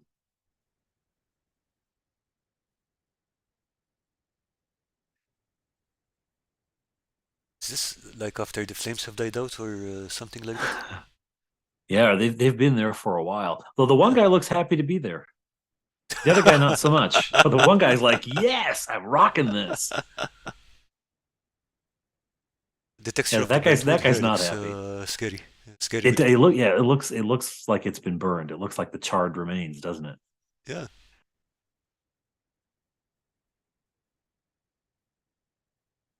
Food for crows. Yes. Okay, campaign terrain. This one I saw, I could not believe how many. But then he said that he's selling them, so that Yeah, makes he's making them sense. for his Etsy shop, so he's going through a mass production period. Yeah. Yeah, yeah, that makes sense. But I was thinking you've got to be like doing you'd have to be doing Casa Doom, you'd have to be doing Moria or something for to need all of those, you know. But that makes sense. That makes sense. And there's Really nice. some beautiful color and texture on them. Yeah. That is a lot of them. Yeah. There's a lot, yeah. And there's a feeling of like a history of violent weather. You know, like these stand on a blasted heath. They are hit with wind and rain all the time. You know, Uh-huh. So cool. this is where where he started from, and then Where it came from, yeah, yeah, yeah, nice. yeah, nice work. Yeah, I think it would be amazing to see them all on a table, set out on a table, because that would be Yeah, yeah. yeah. Okay, Ah, here we go. There's more. Okay, all right. there's more steps. It does look like you have to climb up there to do something, like pop the gems out of the eyes or whatever. Oh yeah. Kim does a lot of stop motion animation on her channel, so Yeah. yeah, that's probably going to be something over there. Cool. Should be interesting. And let's see. Oh, okay. This is from Earth Membrick. Nice. I'm always reception. I'm always impressed when people make real world things. I find the fantasy stuff really cool as well. But when you craft something that people can just go out and see, whether it's a modern streetscape. I don't play any, Vampire was the last time I did. I don't play any modern games. I've played Gamma World, futuristic, and then of course D&D, Hmm. historical fantasy kind of thing. To be able to model something that you could go out the door and go see, right? Because you have to be real accurate, because with a fantasy thing, if it's not quite according to, actual 11th century architecture, how many people know that? Exactly. Maybe three people will tell you, No. "Hey, that's wrong." Yeah. Yeah. And B, oh well, this is a fantasy world. Who cares? But if you're playing top secret and you're making terrain for that, right? And you're Yeah. making a German, an East German checkpoint. Well, you can go and look at that, or you can go and see a picture of that. So a desk with a computer on it and a phone, we all have one. So Yeah. you have to be real accurate. It's something like when you're sculpting miniatures or people, especially, Mhm. because everyone knows what people look like. Yes, yes. Which is why they can look, so badly done. If you look too closely at the thing, you go, oh, Yeah, yeah. because you're familiar with the thing and you start seeing all the details. So, Quest Terrain is saying that her piece is for the Bird of a God Tabletop Crafters Union Challenge. All right. So that's going to be pretty impressive, I think. Yeah. So I think that's all of the ones in the Discord. Oh no, there are more. Mm-mm. There are more. Oh, is this the finished? The finished chapter, yeah. Neat. Is the floor coming up around? Yeah. That's cool. Dun dun dun.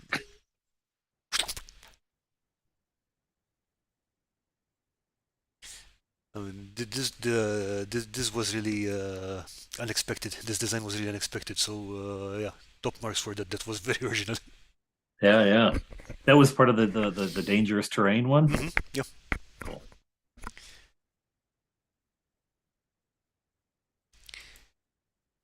Yeah, Okay, that's good stuff. so Father, what are your future plans for the channel? What are you going to do next? Oh man, the list of stuff I want to do is long and deep. Um, I found, I mean, I started the channel. It was not quite peak COVID, but we were still locked down for much of it. Bits and pieces. The bishop had let us reopen and then close us down again, which you know I understand, but was a bit like being in a car with a first time driver, and you know Yes. uh, you'd just be getting up to speed, and it'd be 2 days before Christmas, and you get the news. So I mean, just by dint of us being shut down, and I couldn't go visit nursing homes. I couldn't go to the hospital to visit people. I couldn't go to visit people in their homes. It was just no, don't do it unless the person is actively dying, right? And then you still have to be dressed like Darth Vader to go. So there was a lot more time, and I've found, and I don't know what's going on, but we've got a lot of just, it happens in the life of a parish. It ebbs and flows, and right now we have a lot of people in pastoral need and crisis. So the time has been tight, but I still want to get around to something I talked about months ago, and I thought I was going to do over my last vacation, which is to make a choose your own adventure set of videos. Oh, okay. Where at the end of a YouTube video, you can put Pick 4 one other video or this videos up. video, yeah. Yeah, what are you going to choose? And then so people could play it, inspired by choose your own adventure, and inspired by that that basic set with the early choose your own adventure style dungeon. So that's one thing I really do want to get back to doing. I do want to try a build along, and here's the problem I have. The other day I had an idea of something that I could do, a video of the build, of a terrain build of something. And I thought that would be a really good thing because it's small enough, it's a compact enough thing, but it would be interesting. And I don't see a lot of those out there. I can't remember what it was. Oh, I hate it when it happens. Jeez. In one ear, out the other. I have no idea what I was going to do. and I do want to do some more of the sort of uh, theory, not really theory, but the how it gets done and what you put together to, I did recently one about world building, Yeah. Yeah. that kind of thing, things that are more that aren't just following the story of this one group. Hmm. um, but really, when it comes down to it, that's what people really seem to like the most on the channel. That's what they really dig. That and terrain. I've noticed whenever I do a video that involves terrain, um, because then you get both the regulars to my channel, but also people who just want to watch terrain videos. Okay. So it spikes. Um, and so and because I do enjoy doing the terrain, and I found particularly helpful. One of the reasons I found terrain made easy, and Battle and Barrow too, as well as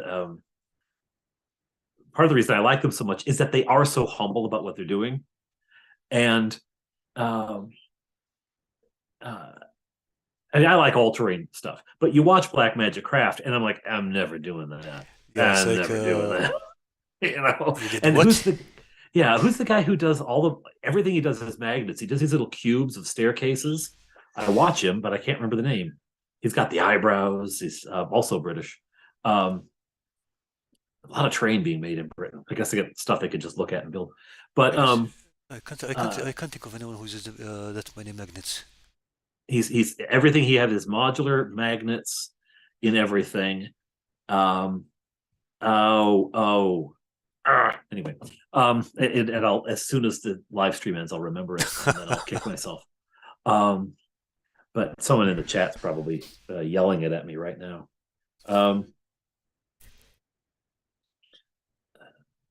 Anyway, so attention, Earthling. I am Darth Vader for the planet Vulcan. No,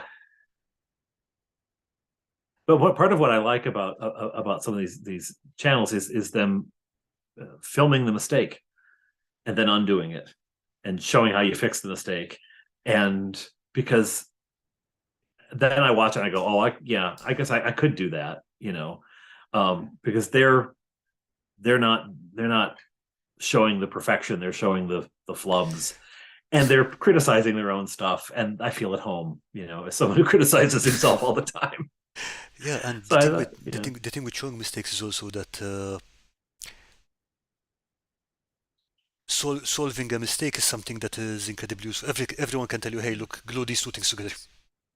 yeah. But what do you do with the glue isn't taking? What do you do with the if it's crooked? What do you do if it warps? That's where experience comes in, and that's where it's Yes. really valuable. Yeah. What do you do when the Uh, fluorofoam turns into paste? I look at it. No one knows, and I don't want to. Well, you know what? I'm only just vague. If I can find who this guy is. okay, in the chat they're suggesting RP archive. I think That's yeah, it. that's the one. Yeah. Yep. Yep. I knew it was something like list or catalog archive. Yeah, RP archive. Yeah. Yeah, Yeah. Yeah. now that I think of it, he does use a lot of magnets. Yeah. Yeah. He puts all sorts of menus, and he's fabulous at it. But I watched that and I think, he says, and then I just decided to make food for the platters, and he's making these minuscule turkey legs. He's fabulous at it. But I watched that and I go, there's no way. There's no way. If I think he's dipping a little piece of wire into glue, it would be a hot glue mess. I'd be covered. The kitchen would be covered. I'd be weeping in the corner somewhere. So I like watching it. I really like watching it. But there's no way. There's no way. Yeah, and realistically, it's all a question of time because you get it wrong the first time, second time, by the third time you'd probably start making it easily. But again, there are so many things to do, and it's like you have to pick your fights, kind of thing. Yeah. Yeah. Yeah. Well, and yeah. So I think where I was going with that all was to make terrain videos for like remember those they came out in the 80s a lot. There was like juggling for the complete idiot or something. Yeah. Yeah, it'd be crafting terrain for the complete idiot. This end of the glue gun, not this one. That's the level I'm working at here. Remember when you're holding the knife to hold the plastic part and use the metal part to cut with. If you do it the other way, it hurts. Do not eat the PVA glue. No snorting until after you're finished.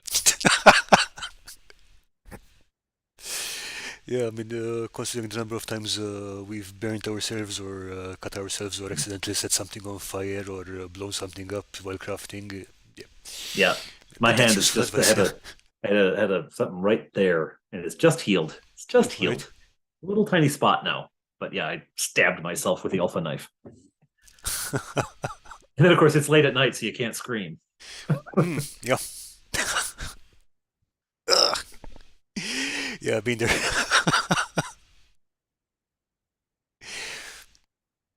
Okay, so we're getting close to 2 hours here. So do you have any last words or advice or I don't know, anything else you want to mention before we wrap up?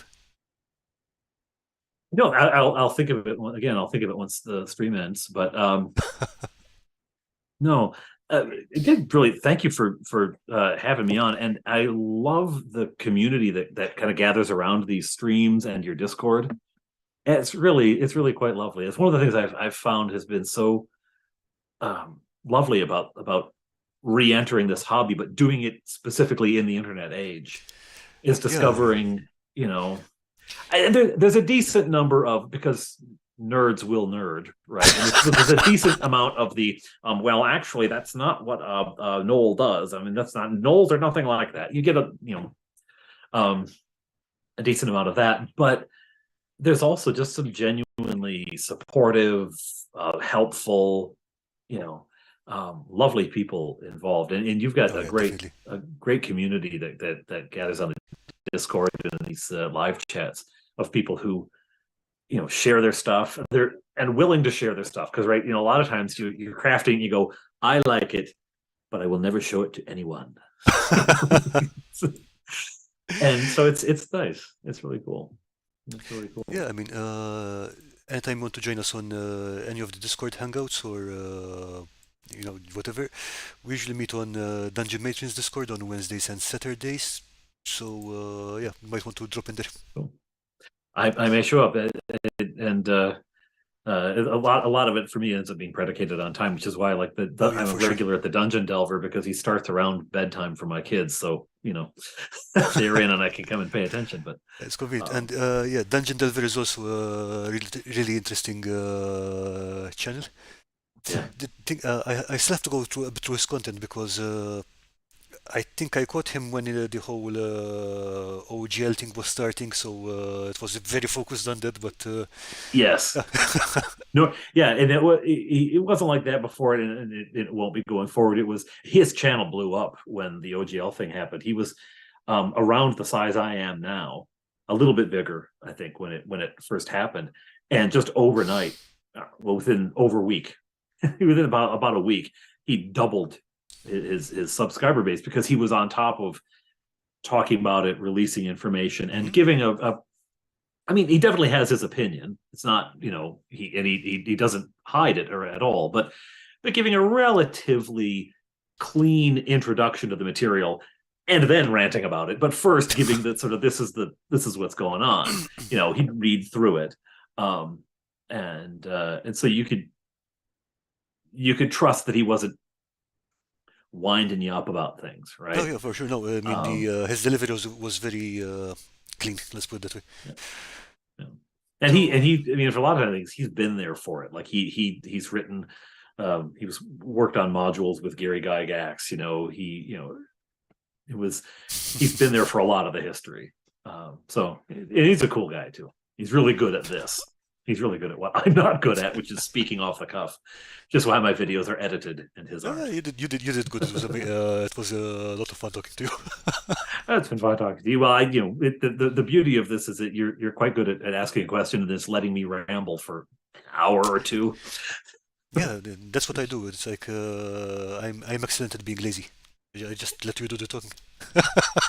Well, that's cool though, because I mean that's yeah, I guess if you wanted to talk, you wouldn't bother having a guest. You'd just talk, right? Yep. And it's quite lovely. I enjoy these. I enjoy these interviews. I've watched a few of them, and an astonishing variety of topics too. I mean, they all kind of orbit role playing games, but some of them are they're in the Oort cloud orbiting. Because it all is interesting stuff. But like, you got a great variety of people on here. Yeah, the thing is that these streams aren't about gaming or role playing or anything really. Basically, they're an excuse to for me to talk to people that do interesting things. Cool. Everyone else is just there for the ride. So next week we'll be having, speaking of streams and variety, next week we'll be having Liam Gauci, who is a curator of the Maritime Museum in Malta, and he'll be talking about corsairs of the Mediterranean. Wow. So that should be Neat. fun. Yep. That sounds really cool. So, Father, thank you again for joining us today, and thanks everyone in the chat. Have a great evening. Thank you very much. Okay, bye bye. Bye.